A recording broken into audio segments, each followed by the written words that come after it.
Back in the 80s and 90s, I used to love taking out of town company sightseeing in Philadelphia.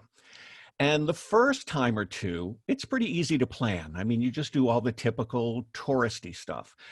But when you have future visits from the same people, it becomes a little more challenging.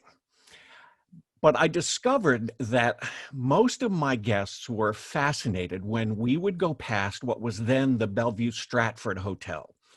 And I would mention that, oh, this is where Legionnaire's disease broke out, mysteriously sickening 182 people at an American Legion convention and killing 29 of them. Well, I always got way more response about that than anything about Betsy Ross. So I decided to try to find a few more things to sprinkle in. It turns out that Philadelphia has no shortage of bizarre oddities, horrific crimes, and juicy scandals. So I started my own tour. I called it noTOURious Philadelphia, lowercase no, capital TOUR, lowercase IOUS Philadelphia. You see what I did there? I mean, we've had serial killers. We dropped a bomb on a residential neighborhood by the city government. And we had a man who was arrested for buying dirty underpants from young men and high school boys, apparently for decades.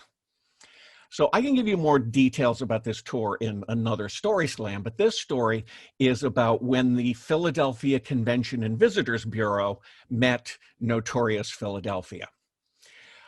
I applied for membership in the Convention and Visitors Bureau for just one reason: to have my brochures in the visitor center downtown, which is where my tour departed from. So you fill out your application, you enclose your money, you include your promotional materials, but I told them that my promotional materials were still being printed, which was true, and I would send them when they were done. But here's my application, here's my check. So about a week later, I receive in the mail my welcome letter and my little plaque. I'm a member of the Philadelphia Convention and Visitors Bureau. Well, then I got my finished promotional materials, so I sent them off.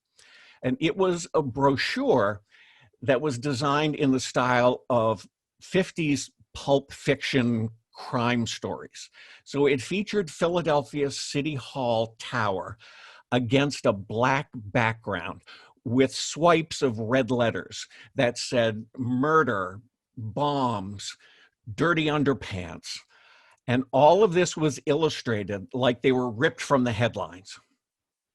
I also enclosed my media kit, which had my brochure, it had my press release, and a pair of boys' underwear, clean, new, and stamped with the logo for my tour. And I thought the inclusion of the underwear would, be a real conversation piece in newsrooms. But I didn't want to spend a fortune on Hanes or Fruit of the Loom. I mean, I'm sending out about 70 media kits. So I went to Value City, where it turns out they have an entire bargain bin of loose white boys' underpants.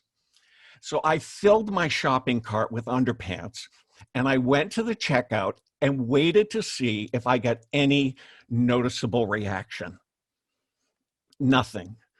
So apparently when you're a cashier at Value City, you've seen it all. Well, about a week after mailing this off to the Convention and Visitors Bureau, I got another letter from them rescinding my membership along with a refund check for my dues. So I called and I got a meeting with the president of the organization, who told me that my brochure was too controversial to put into the visitor center. And I said, was it the dirty underpants part? Because I deliberately put that above the fold.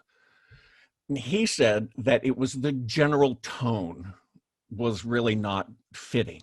But I suspected that there was more to it. So I asked, is it just the brochure, or is it the whole tour that you don't like?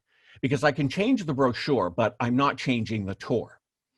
And his response was that their job was to promote the city, and they felt that this cast Philadelphia in a negative light. And I said, isn't Channel 6 Action News a member? Because they broadcast things every day that show the city in a bad light. And they have broadcast every one of the stories that I'm telling. The only difference is that they bring the news to the people and I bring the people to the news. So I was told that I could redesign the brochure and resubmit for approval, but there was no guarantee of reversing the decision. I said I would consider that. And then I took out an ad in the newspaper for the tour with a banner across the ad that said, banned by the Convention and Visitors Bureau.